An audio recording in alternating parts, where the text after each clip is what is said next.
السلام علیکم ورحمۃ اللہ وبرکاتہ۔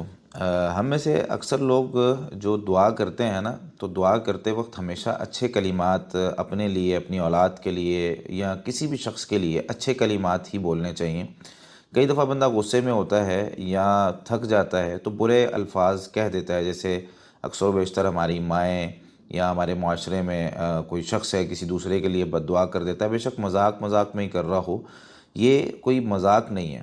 اس میں ایک حدیث آپ کو سناتا ہوں، اور ایک جو ہے نا واقعہ میرے ایک دوست نے مجھے سنایا تھا، وہ میں آپ کے ساتھ شیئر کرتا ہوں۔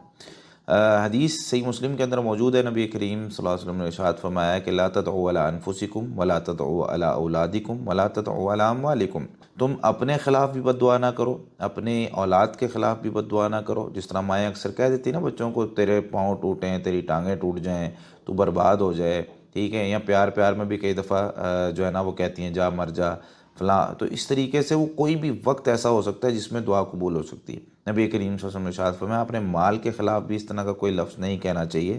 لا توافقوا من اللہ ساعۃ یسأل فیہ عطاء فیستجیب لکم، کسی وقت بندہ دعا کر رہا ہوتا ہے، اسے نہیں پتہ ہوتا کہ وہ وقت قبولیت کا ہے کہ نہیں، اور اس کی وہ دعا قبول ہو جاتی ہے۔ اس میں میرے دوست ابھی میرے ساتھ بیٹھے ہوئے تھے، تو انہوں نے مجھے ایک واقعہ سنایا اپنے علاقے کا۔ لاہور کے قریب ایک گاؤں ہے، تو وہاں پہ وہ کہتے ہیں کہ ان کے علاقے کا ایک بندہ تھا جس کو کئی سالوں سے، کوئی 12-13 سال کا غالباً انہوں نے تذکرہ کیا کہ اولاد نہیں ہو رہی تھی۔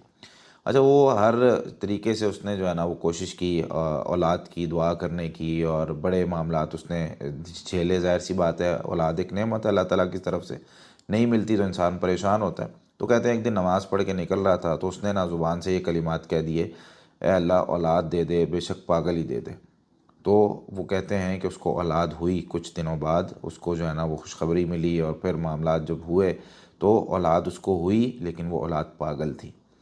تو پھر اس کی ساری زندگی ظاہر سی بات ہے اس کی دیکھ بھال کے لیے نکل گئی، وہ اپنے معاملات خود تو نہیں دیکھ سکتا۔ تو یہ ایک حقیقی واقعہ بھی ہے، ایسے وہ بہت سے واقعات ہیں۔ بہرحال ہم جو ہے نا وہ واقعات کے وجہ سے دین کو نہیں تسلیم کرتے، واقعات تو ہوتے رہتے ہیں، اور دین جو ہے وہ برحق ہے، سچ ہے۔ اور اس میں جو نبی کریم صلی اللہ علیہ وسلم کا فرمان ہے کہ تم اپنے خلاف، اپنی اولاد کے خلاف اور اپنے مال کے خلاف بد دعا نہ کرو، کسی بھی وقت وہ قبول کی جا سکتی ہے۔ تو اس لیے ہمیشہ اچھے الفاظ کہنے چاہیے، اگرچہ جتنے مرضی بندے غصے میں ہو، اپنی اولاد کے خلاف خاص طور پہ بد دعا نہیں کرنی چاہیے۔ جزاکم اللہ خیرا۔